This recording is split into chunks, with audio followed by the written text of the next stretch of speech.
Hello, everybody. Hello, Vena. Hello, hello, hello. Hello. All right, here we are, 8 a.m. Pacific Standard Time. That's California, Washington, Vancouver, Canada, and 4 p.m. UK time. Yes. So we're on an international scale today. I just want to officially welcome you. You and I have had a chance to kind of catch up already, but everybody, this is Vena Ramphal. Welcome. Thank you, thank you. Yes. I'm going to give everybody a quick introduction for those of you who have not been introduced to Vena or her work yet. She is a mystic, a dancer, and well-being guru to female leaders. Her clients include leaders from business, politics, the arts, media, tech, and culture. She's been coaching and mentoring for 15 years and is often featured on radio and national television, including the BBC and Sky News. It's very exciting. I'm so happy to have you back here because we had such a rich conversation the first time you were here. I'm so delighted. I was so delighted to get your message inviting me to come back. Honestly, an absolute pleasure, because I know that with you, the conversation's always going to go deep, which I love the depths. Okay, good. Good. Well, yeah, I think we'll get the balance today. A little bit of depth, a little bit of humor, definitely a lot of hope for the future, because I think that's what so many of us need, is a lifeline to what's going to be on the other end of whatever this kind of chaos we find ourselves in at the moment. I know it's this transition that I think that I noticed that after we've come out of lockdown now for a little while, I feel like a lot of people have just, in a way, gone back to sleep, gone back to where they were before, and are trying to get past the trauma by just getting past it. Right. But for many, there has been a waking up from which there is no going back to sleep. Right. And I think that is the space that we are in, and that's the space in which we are having this conversation. Right, exactly. I totally agree. So here we go, diving right in. I'm going to keep the chat box open here in case someone decides to chat. I'm trying to get better at doing two things at once here. So let's dive in with the foundational question that I think frames all of your work, and in a way frames all of my work. And I think, yeah, I don't have to tell everybody what I think. I want to hear what you think. So we're going to dive in and talk about female power. What is female power? Well, it's really interesting because this phrase, I've recently just locked in to the realization that I will never again be talked out of using the phrase female power. And words and languaging are extremely potent, as you know, because they create reality in the sense that they create and limit the discourse that we have. They provide the limits within which we have our perspective and therefore our identity. So I remember one time many years ago when I was just starting to coach, I was just starting to get into that journey. I was getting my website done for the first time. I was working with a wonderful designer, but I was very much in the beginning of that process. And I was speaking to another colleague who had a lot more experience than me. And she was a healer, in fact. And I was working with using the three words: passion, power, and purpose. Mm-hmm. And she sent me this email. I shared it with her. I shared the idea with her, very openly in conversation. And she sent me this email saying, if you use the word power, you're going to attract megalomaniacs. Oh. I know. And it took me by surprise. It kind of, sort of hit me in the gut. But I very quickly recognized that this was not true for me. It was just not a vibration or a reality that made any sense to me. And after that, I actually quickly withdrew from communicating with this person, because it was just clear to me that there was just something very strange going on there. What was true for her was just not true for me. And actually, I didn't really understand why she was giving this very hard, unasked for advice or input. Yeah. But so I moved out of that. I had the wisdom and the clarity to move away from her and just not take that on. However, that somewhere there had been a wobble. Do you know what I mean? That there are often more than one thing going on at the same time. There are several levels at which we're experiencing our reality, our emotions, and our take on things. And I've noticed that even fairly recently, when I talk about empowerment or empowerment of women, specifically female empowerment, somewhere there can be a little bit of a wobble. There can be a little bit of checking to see if it's okay with the other person. Oh, so that wobble is happening inside of you still. Yes, exactly. There's and it's fascinating. It's almost like, is it safe to use this phrase? That's what I noticed that I'm feeling in my body. It's quite subtle, but it's there, it's still there sometimes. And I just got to this point a few weeks ago where I thought, no, I'm never again going to be talked out of using it. This is my current frontier of claiming that inner power and knowledge of that inner power and the ability to express it fully and clearly without that wobble. So yeah, I'm working on the wobble. Good for you. I think, I mean, I think that also the phrase female power and what does it mean is, I think it'd be really important for us to kind of parse through that, because it's really common, I think, for people, especially in the spiritual community, who hear the words like the feminine or female power, well, usually feminine power, not so much female power, which there is a difference between the two. I think it's common for people to think of female power in terms of receptivity or weakness or passivity or some kind of submission to a masculine power. Not everybody, but I think this is what so many of us have been taught is feminine power. Mm-hmm.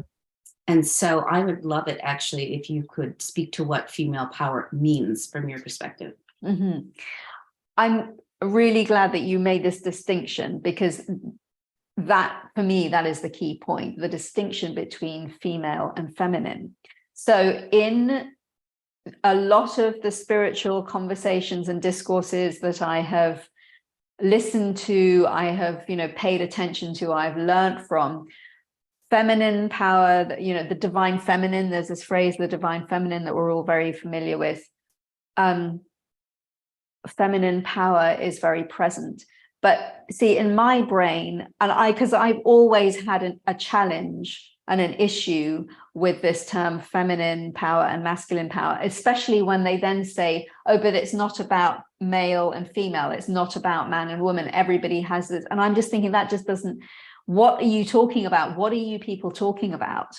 Right. So, and to be fair, I understand some things. I understand that they are speaking to subtler aspects of intelligence, subtler aspects of perception and ways of being. I get that. But here's my problem with it. The problem I have with it is that by using the word feminine, we are avoiding the body. We are avoiding the physical reality of the female body and the physical reality of the male body. And I'm a body person. Yeah. I'm all about the body. Dance is my fullest expression. So my wisdom comes out of my body. So this is why it has just never made this whole feminine, masculine, oh, but it's not female and male. That has just never made any sense to me. Right. So I think that's really why I've just decided to claim the phrase female power. And so to me, it means the intelligence, the perception, the capacities, the skills, the way of perceiving the world and experiencing the world that is rooted in the female body. Yes, perfect. You couldn't have summarized that more perfectly, and that's my perception of it too, as well. And you know, and in trying to make that distinction, especially between, power as we've come to perceive it today as something that's aggressive and power over others and dominating and hierarchical. It's a whole other way of perceiving, like, I think power isn't like the power that's manifest that kind of generates the whole universe. I mean, it's, you know what I mean? We have these very limited way of understanding power currently. And so I'm saying all that because I want to make a distinction between female power and male power, and like power as we think of it. Right. Absolutely. Yeah. And I mean, the thing is that, of course, that power is such a loaded word. And even the term empowerment is very multi-layered. And I'm very keen to unpeel the layers, because so there is a difference, for example, between social power and political power, financial power, embodied power, the power that one has over one's own body and body boundaries and so on, the capacity, educational power. All of these things are very, very real. And I think that then when we start talking also about spiritual power and capacity, that's just a different layer. So I think it's important to bear in mind that these layers are quite separate from each other and distinct. Yes, of course, they are intertwined, but I think very often there's just a conflation. There's a kind of lazy conflation where we talk, and do you see what I mean? And I think we're at the point now where we have to make those distinctions. I totally agree. And I'm just thinking to everything I've read from the, I'm going to use the word Hindu traditions because that's what a lot of people know, but I know that we're moving into using the word Indic traditions. But that's, I think, like, that tradition in and of itself, or those collection of traditions, offer such a wide range of nuanced perceptions and ways of thinking about power, as you're describing, that we've definitely lost in kind of the Western philosophical tradition. Or maybe the philosophers at the top are still going there, but the rest of us have lost it. Absolutely. And I think, I mean, the interesting thing for me, of course, about the Indic wisdom traditions, coming from that perspective and having been born into that perspective, I'm aware of the nuance and how rich that territory is and how much it gives. And at the same time, I'm also aware of how, in reality, those traditions are also mired in misogyny and do you see what I mean? And in inequality and so on. So this is why it's important, I think, that we have more female voices, we have more women speaking through and expressing what that power means, what it means to have power coming from a female body and a female perspective. Absolutely. So we also wanted to talk about female leadership and why it's needed globally. And you want to address the burnout as well. So let's transition from female power into female leadership. So this is an area that I've become, I don't know, I think I kind of fell into it in a way, because I was very fortunate when many years ago to have been selected to train in leadership coaching. So it was a program that was run by the British Arts Council called the Cultural Leadership Program. And I was one of the people selected to train as a cultural leadership coach. So it sort of chose me. I didn't really choose it. And again, the interesting thing is that I didn't see myself as a leader. Do you know what I mean? I didn't see myself as, we were emerging leaders, but I didn't see myself particularly as an emerging leader. Maybe I could sort of see it, but it didn't lock in. It didn't lock into my body. Do you know what I mean? And it's something that I have very much had to grow into. So I work very much with people who are in leadership positions, as in they are, running businesses, or they are in the political realm, or they have an influential role in the media, for example. But I also work with people who, like myself, don't have a management role, don't have a role within a large setup or an official setup, but we are changing the cultural conversation. Mm-hmm. Mm-hmm. And that is also very much leadership. So I'm really keen to join the dots and to work with people who are in the spectrum, from entrepreneurs and from people, from artists, from people changing the cultural conversation in their own space, right the way through to people who are very much planted within officialdom. Because you know what, being in officialdom is really hard work. That's something I've come to, we have a lot more freedom, actually.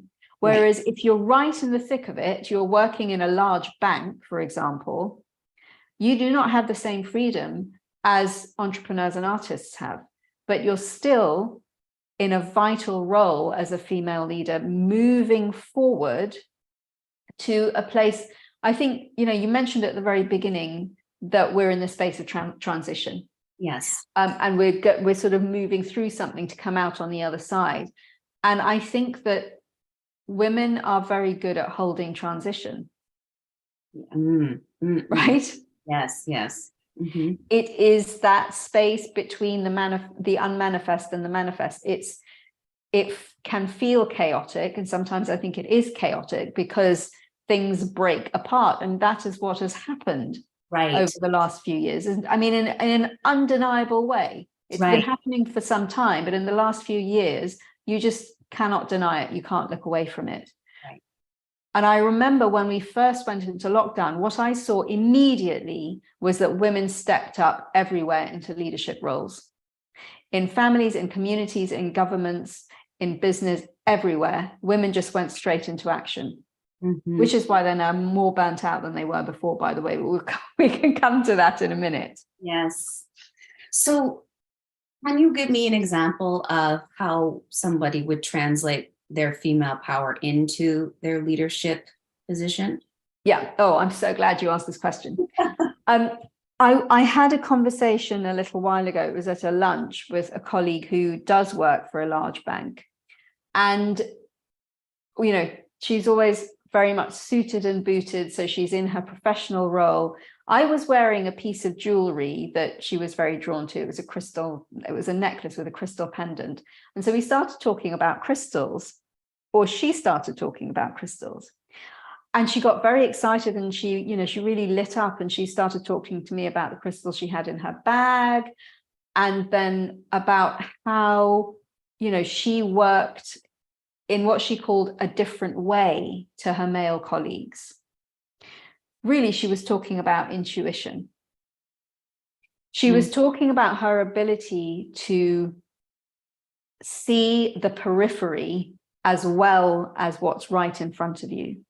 The ability to hold more than one thing in mind at the same time.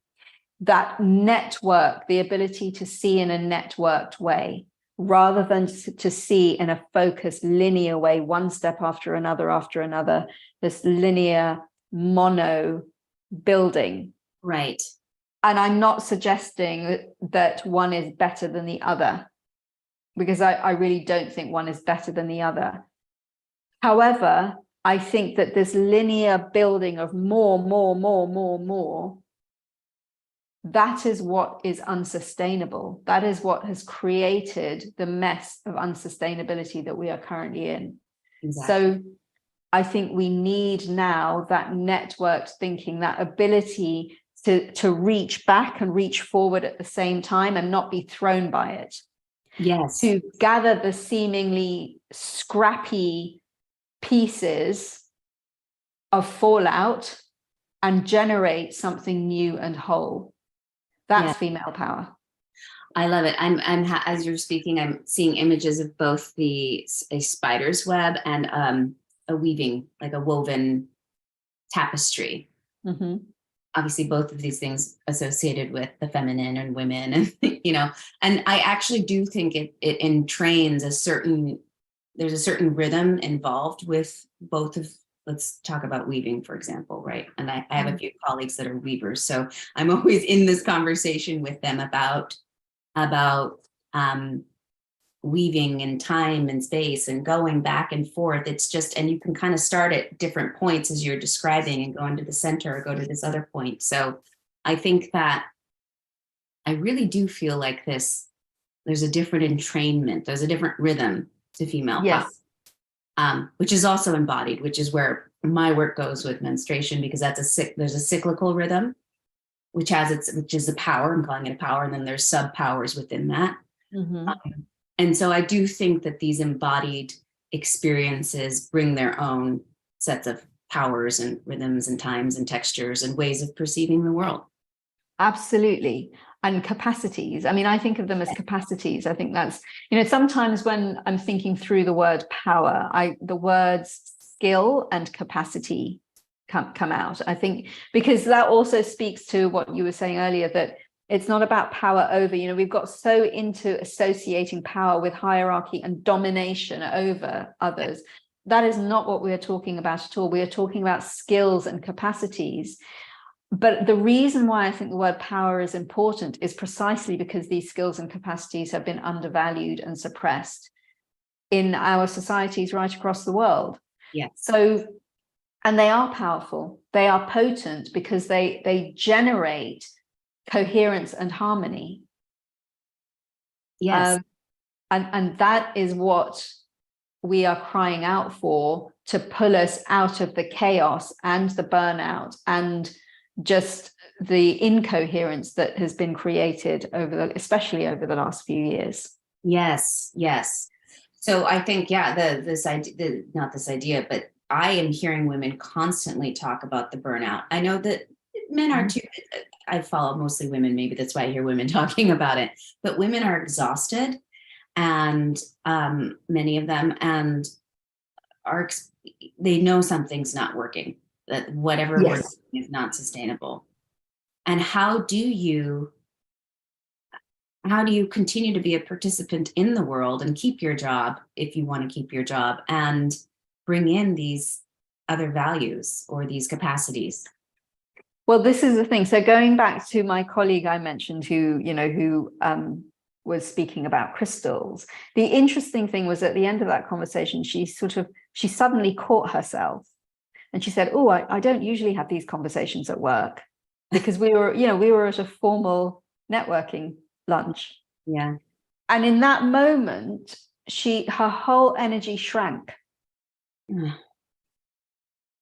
But so it really got me thinking, because I sort of wanted to just say, bring your intuition out. But I understand that in her setup, in this very patriarchal institution, of course, she's not going to put her crystals on the table. But so here's the thing, though, she doesn't have to. So this is where I work with female leaders. It's about understanding that we must tap into our intuitive skills and use them, but we don't have to talk about them in language that is going to be off-putting to people who just don't get it. It's the work of translation. Right. It's the work of translation. And this is something, believe me, that I've become very, very good at doing. And in fact, I think from when I first started coaching, I was working with people, helping them through divorce. So I was working as a passion coach, a divorce coach. And from the very beginning, my clients always said to me, it's your spirituality is very clear. It really comes through. And that's why I was drawn to working with you. But you are also very practical and grounded. Mm-hmm. So the answer to your question, how do we work with female power for women who are in jobs, it is a case of accessing your intuition, your capacity, and your vision, and being very grounded at the same time.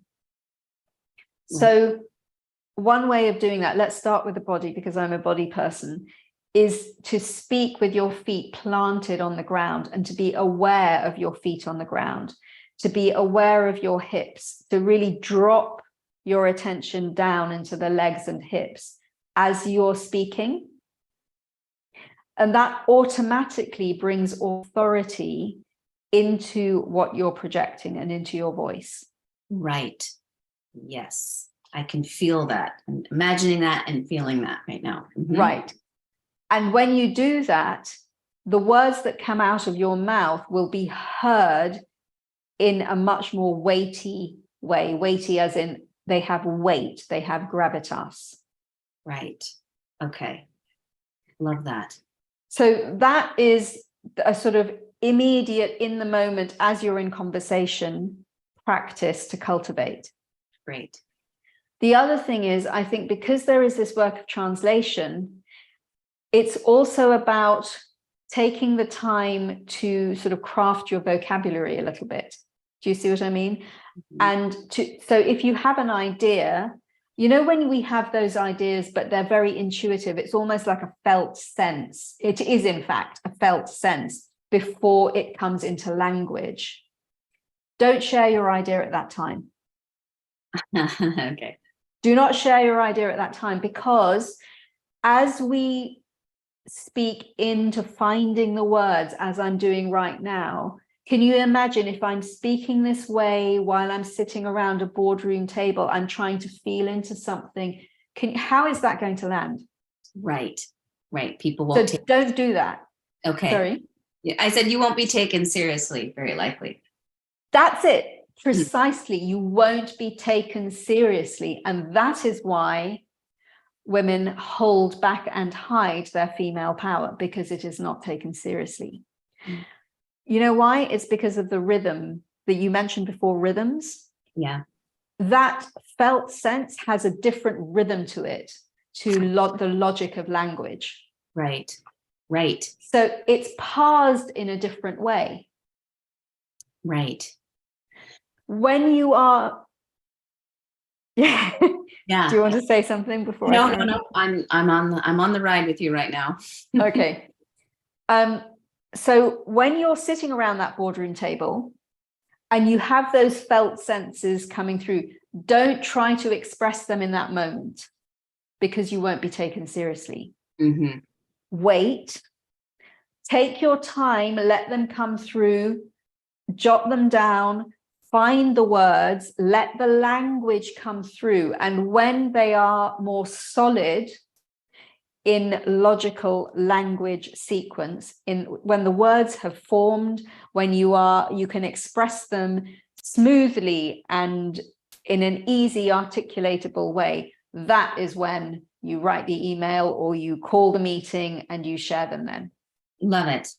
Okay. I love that. I often have that issue, you know, obviously speaking from personal experience, and I'm also always afraid, though, of taking a moment, like pausing to gather my thought, to gather the feelings into thoughts.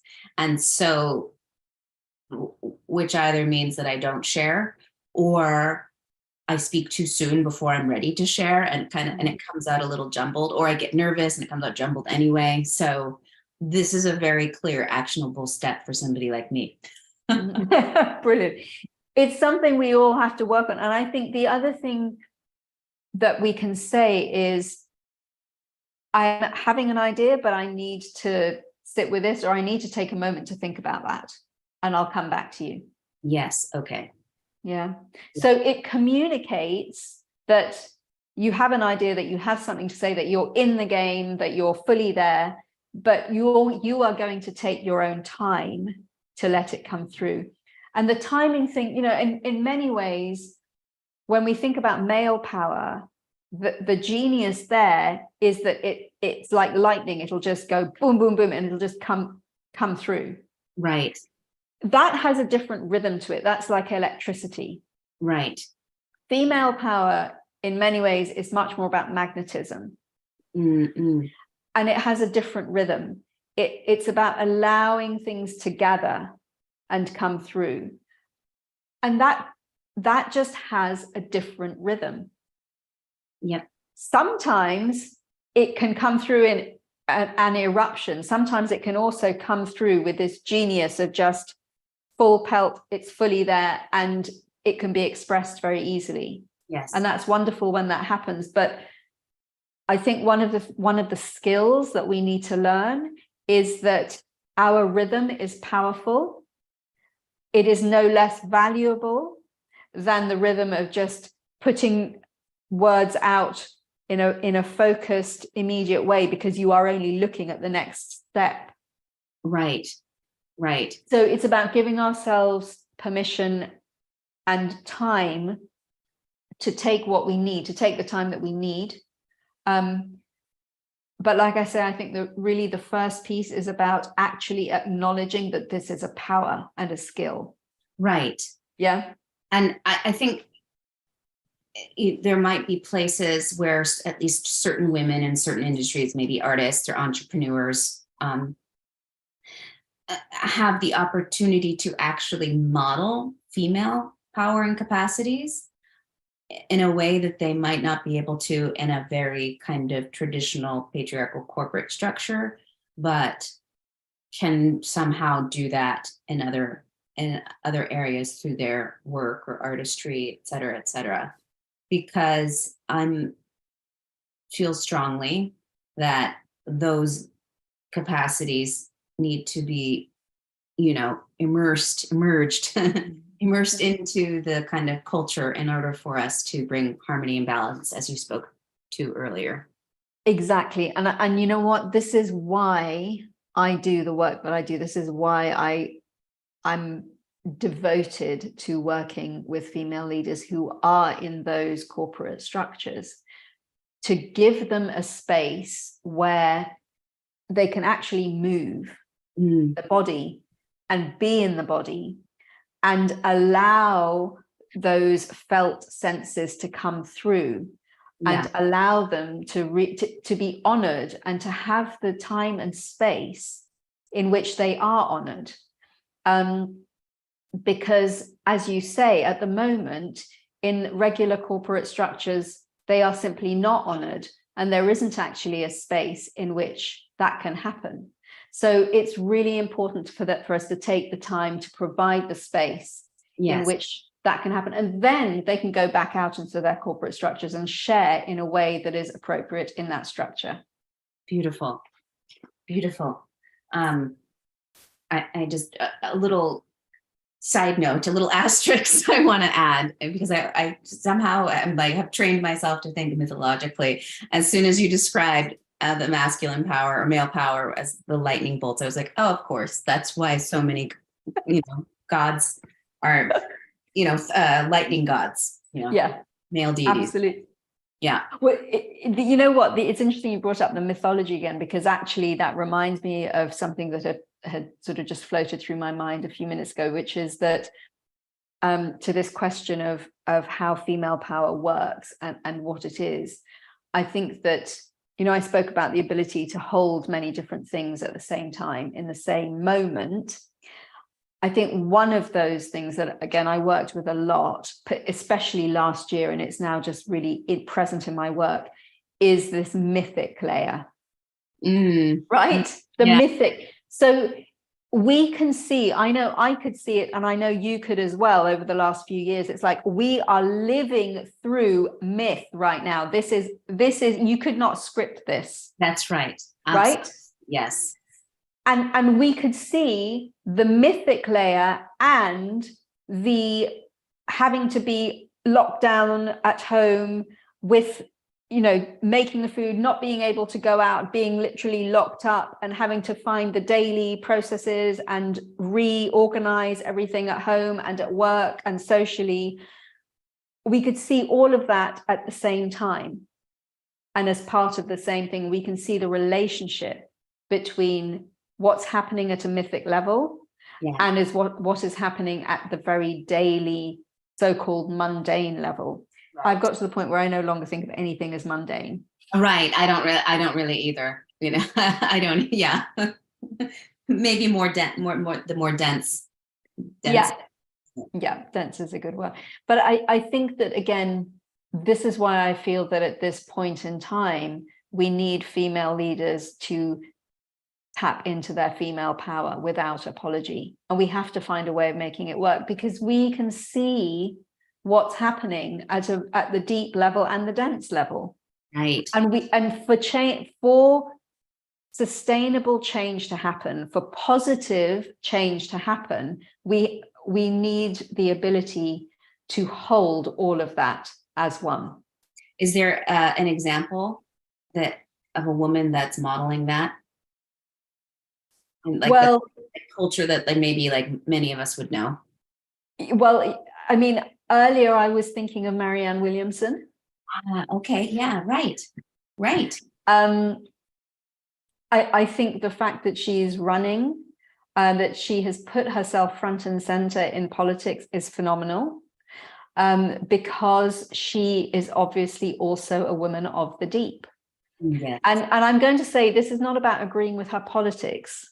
You see, this is where one needs the capacity to hold difference and to hold apparent contradiction as one. That is a female power. Right. Right. Yes. So I'm going to go ahead and say this, because audiences are intelligent. I always think that people are intelligent, so we can hold this. It's not about agreeing or disagreeing with her politics. It's about the fact that she is in the political sphere front and center, and she has depth. She is aware of the depth. She is aware of these different layers, right from the mythic all the way through to the very practical. And of course, the other very beloved person is Vandana Shiva. Oh, love her too. Wait, before we go into Vandana Shiva for a moment, I want to say too that Marianne Williamson is exemplifying this practice that you just outlined for us, where she has the feeling, she has the depth, she has that, female power capacity, and she has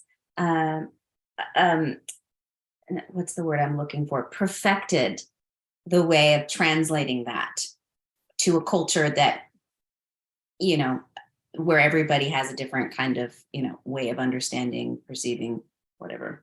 So she has definitely perfected that skill. And I want to add there that it really is a skill that takes work. I mean, for people who think that she's fluffy and airy fairy, you have no idea of the work, because yeah, exactly. I mean, the work that it takes to translate that level of depth into the practical is extraordinary. Yes. And we were talking about that earlier too. It's very difficult. Okay, so on to Vandana Shiva. I mean, she, I think, is perhaps not as well known as Marianne Williamson, although she definitely should be. So if you are not aware of her, please go and look her up. She has been at the forefront of working for and leading the movement to protect the viability of the earth, of the planet, of seeds, of our right to food. She has been doing that work for a very, very, very long time. And I often think in many ways, if she could run the planet, we'd be okay. Yeah, I agree. Yeah, she's incredibly intelligent. She can talk on so many different subjects and make so many connections. Mm-hmm. Well, that's exactly, and that is the interesting thing about her, is that she is very deeply rooted in spirituality and spiritual awareness, and she has no problem taking on the evil doing of certain large corporates. She has no problem with that at all. Yes. And she's very intelligent. She has the spirituality, the heart, the intellect, the practicality, and the courage. I mean, she's really is remarkable. And she very much models female power. Yes, totally agree. I'll have to leave a link when we're done with this. I'll leave a link to both of them in the text box.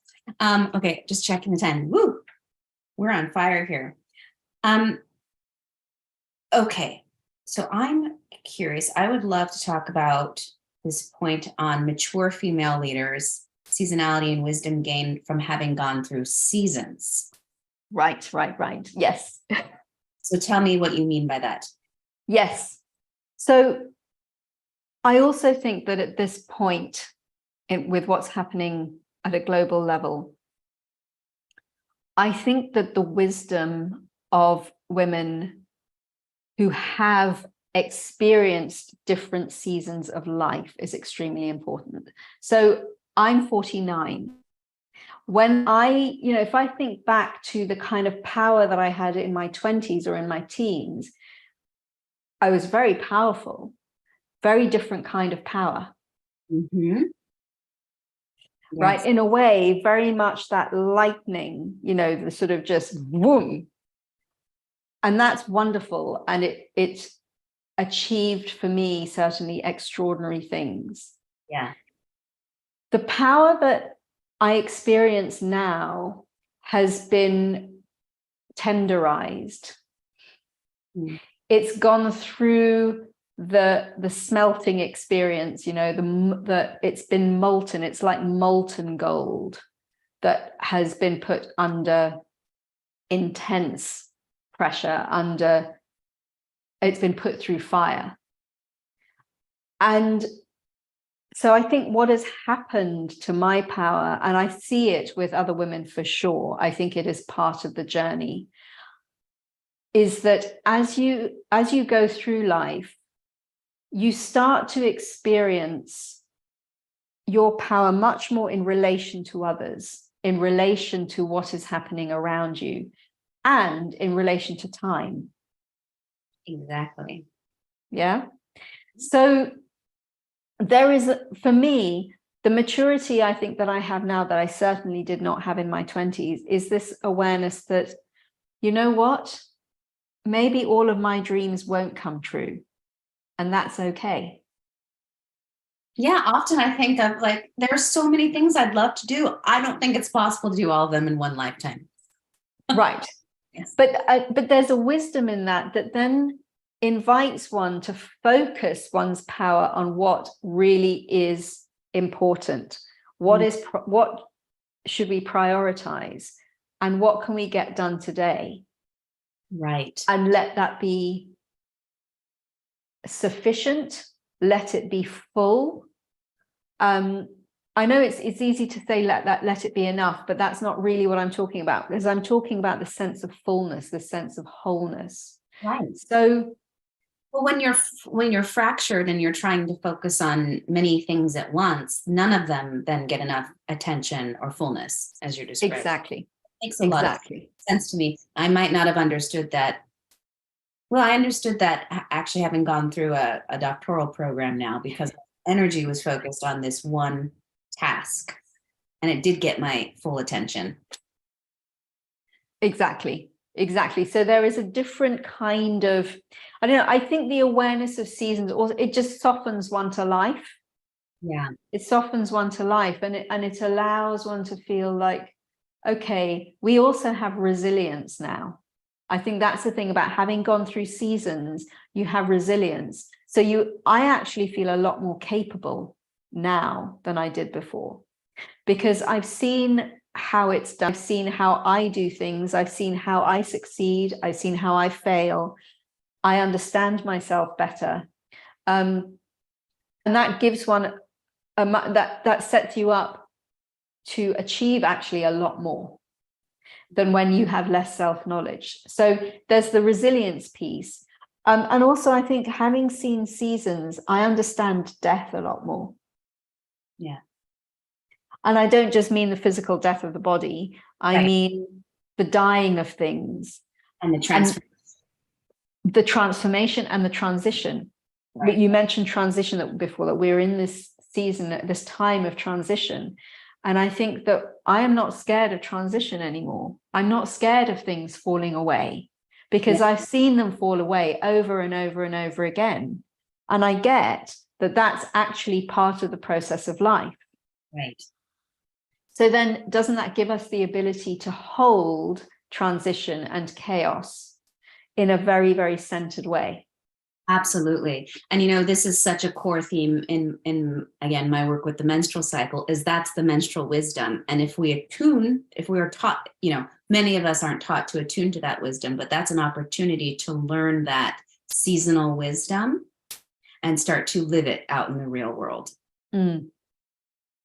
In my point of view. So yeah, I think but that's the cool thing, is it's like it's happening cyclically in the body, and it's also happening through the seasons of our experiences. There's so many layers of these cyclical rhythms that we can tap into that wisdom and that capacity. I really want to ask you about menopause. Yes. So can you talk about that? Because I would love to. So because there is, of course, when you're menstruating, the cycle's very obvious. Right. And in that sense, because it's happening in a very undeniable way in the body, it's perhaps easier for people to tap into. So can you talk about menopause and the cycles and time?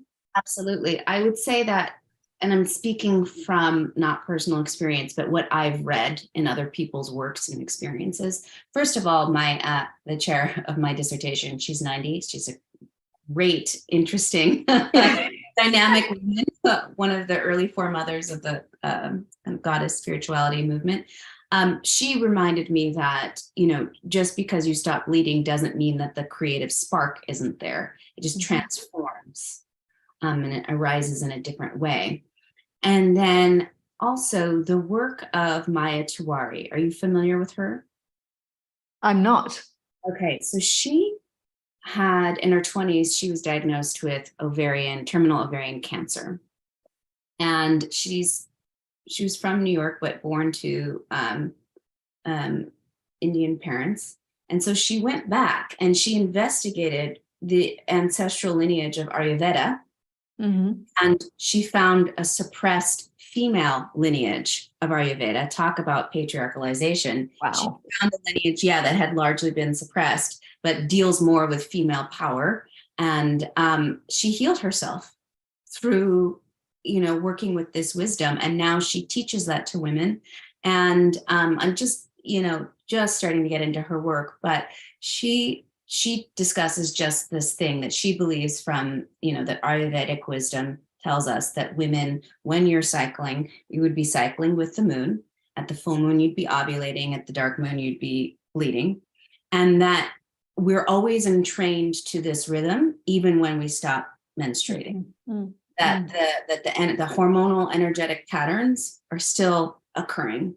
And I actually have a dear friend of mine who did a workshop with her recently and learned how to, and she's postmenopausal by at least 10 years, learned how to attune herself to these rhythms, the same cyclical lunar rhythms, and she feels astronomically different. Wow, that is phenomenal. Yeah, it continues. I haven't dived in there to, fully yet, because it's just not part of my reality, but I do want to, share it with others. So that's what I would say at this point. I love that. The reason I was thinking about that was because, speaking to mature female leaders, and I just feel that in a way we need the wisdom of women who are older, who are in their elder years. Yes. Do you know what I mean? There's a magic there. I mean, you mentioned your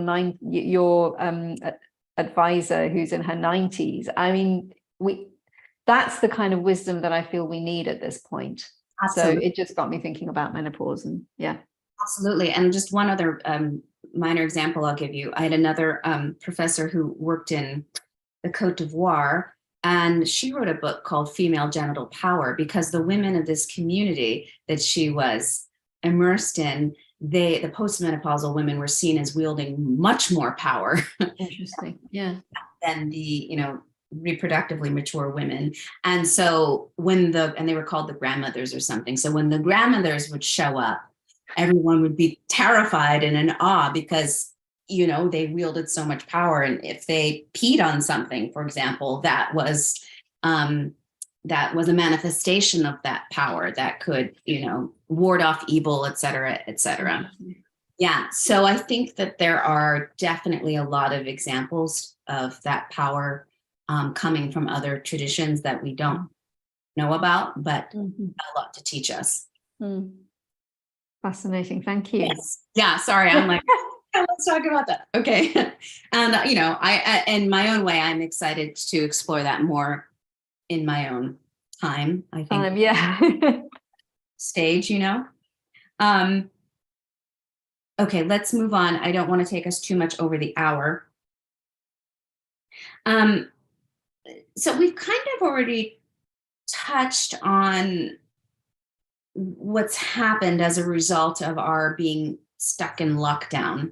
Do you want to share more about the spiritual awakening that has occurred as a result of the lockdown?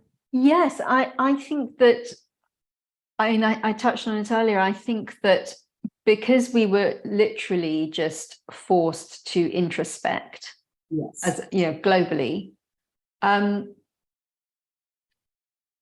know that certainly for myself and speaking to a lot of other people, that there was this process of looking in, of thinking about, well, what's really important here? That I think even if people weren't sort of consciously taking the time to look at their life, that just automatically happened, that there was this moment of reckoning that asked, what is really important in your life? Right. And then you add to that, though, the fact that it was a forced lockdown, being locked up, having your freedom of movement limited, having your life turned upside down because work patterns were disrupted, people who have children, their school was disrupted, there was all of that going on. Health, of course, everyone was so on hyper alert. So that, I think just the adrenal glands of the world are just really worn out. So that's one thing, that's the burnout piece, which I think, I'll come back to in a moment. But with regards to the awakening, I think that what I've certainly seen is that for a lot of people, they really did wake up and they thought, hang on a second, what am I actually doing with my life? What changes do I need to make? I'm going to move in the direction of my priorities, and I'm not going to be distracted anymore. So, and those are the female leaders that I'm really interested in working with, because they are the ones, I think, who, it's like the little barriers that were holding them back from being fully expressed, they are not taking that anymore. Love it. Love it. Did you want to come back to that burnout point? Yes. So the burnout point was, I think that, like you, what I'm seeing is that women are even more burnt out than they were before. And the thing with leaders specifically is that they are, I think, even more caretaking their team. They're looking out for others even more, and they're holding the uncertainty. So you need self-care. You need to also be looked after yourself. You need to provide yourself with a space in which you can be held, in which you can press pause on the busy and settle into your restorative state. So the sort of central word for my philosophy of working with female leaders is restore. Right. And this actually links into the seasonality. When you've been through seasons, you've already gathered your knowledge and your expertise. So at this point, you don't need to add anything new. You just need to restore yourself so that what you have already gathered will just blossom anew again and again in the way that is appropriate right now, in a more mature way. So what I do really with female leaders is to provide a space in which they can restore into their state of wholeness and allow their expertise to come through more fully. Oh, beautiful. Oh, I love that. Well, I'd like, as our closing question, well, or maybe second to last closing question, just depending. I'll let you have the final word after I ask this question. But I want to go back to the the reason that we met in the first place. You were doing a series called Tearing Up the Good Girl Script, and you reached out to me and asked me to be on this series, and you asked me a few questions, and I think you had mentioned to me recently that this was, how did you say it? Not the beginning of the journey, but this is kind of maybe one of the frames of your journey, or this was the, Yes. It's a through line. Yeah. So this is the line of your journey. So what would you like to share with us? Oh, thank you for asking. Well, so Tearing Up the Good Girl Script actually began about 13 years ago. I think it was 2010. It may have even been 2009. I have to check when I first ran a workshop, and I called it Tearing Up the Good Girl Script. And in that workshop, we aimed to answer one question, which is this: where in my life am I trying to be good instead of aiming to be happy? Mm. And then what needs to change in order for me to be happy? And I ran this as a workshop. It was a series of workshops. I did a couple of talks. I was invited to speak about it. And every time I've said the phrase tearing up the good girl script to a woman, there's a spark in her eye. There's a smile of recognition. Yeah. So, and it's been a theme in my coaching and the different aspects of my work that I've done. It's always been a theme. It's been the thing that I come back to. Right. And so, yes, in lockdown, I started an interview series called Tearing Up the Good Girl Script, and you kindly came on to speak to us on that. And here's the thing. I think that it's because I've noticed that everybody recognizes it. It's like they go, oh, yeah, I know that one. That's the one I've been carrying around in my back pocket. That's the one that holds me back. So it's that universal recognition from others, I think, that has said to me, this is the thread. Just follow this thread, follow this thread. And as you know, I'm fascinated by so much, by so many things. I'm fascinated essentially by how the body functions, how we function as human beings, how our consciousness works, and all of that. But what has come through for me, especially in these last few months, I'd spent a very intense and beautiful period of time in India that I think just sort of reshaped me very, very fully. And what has come through is to allow this thread of tearing up the good girl script to continue to guide me. Yes. Because the other piece that came out of it was, I think it was last year, I had an offering that was about becoming the muse of your own life. Yes, I took one of your workshops. It was fantastic. Thank you. So that was because the question was, well, once we tear up the good girl script, what happens? And the answer is that we become the muse of our own life. Mm. So it's this ongoing pulse between tearing up that script, because a different version of it will come up in different times and in different situations. So we tear that up, and in that moment, we become the muse for ourselves. Do you see? So this is the thread that I'm following. And do you continue to offer these workshops, these Be the Muse of Your Own workshops? At the moment, I'm focused on offering one-to-one work with female leaders. And of course, we work with tearing up that script there, because here's the thing. At that level, it's a different kind of script. It's still a good girl script, but it's often much subtler. Yes. It's sneakier. Do you know what I mean? Yes. You have to be much more strategic with it. So I'm working with it in that way, but I'm definitely open to offering a workshop. So if somebody would like to, if someone who's watching would like to arrange for a group, or if you have a group that you host, I would be very, very happy to do that, because honestly, it will change the lives of your participants, no question. It happens every time. Absolutely. Yeah. I just realized too that that last time we were together, or we saw one another, it was during this workshop, and my hair was curly like it is today. And I don't wear my hair curly that often. But you had made this comment about this Medusa, wild Medusa hair, and I had, I messaged you and I said that was very prophetic. I'm here in Greece and I'm feeling Medusa's energy very strongly, and it's just like every time I looked in the mirror, I was like, she's here, like my hair is wild. And so I find it interesting. I'm just noticing that I chose to wear my hair curly today, and I didn't know why. But I there's love that. something in our energetic connection that's compelling that side of myself to come out.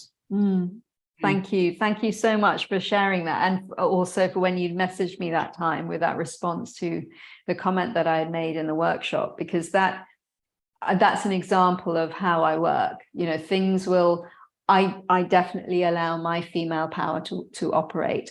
I just allow it to come through. Yes. And that's the kind of thing that happens. Exactly. And for, it's still unfolding for me.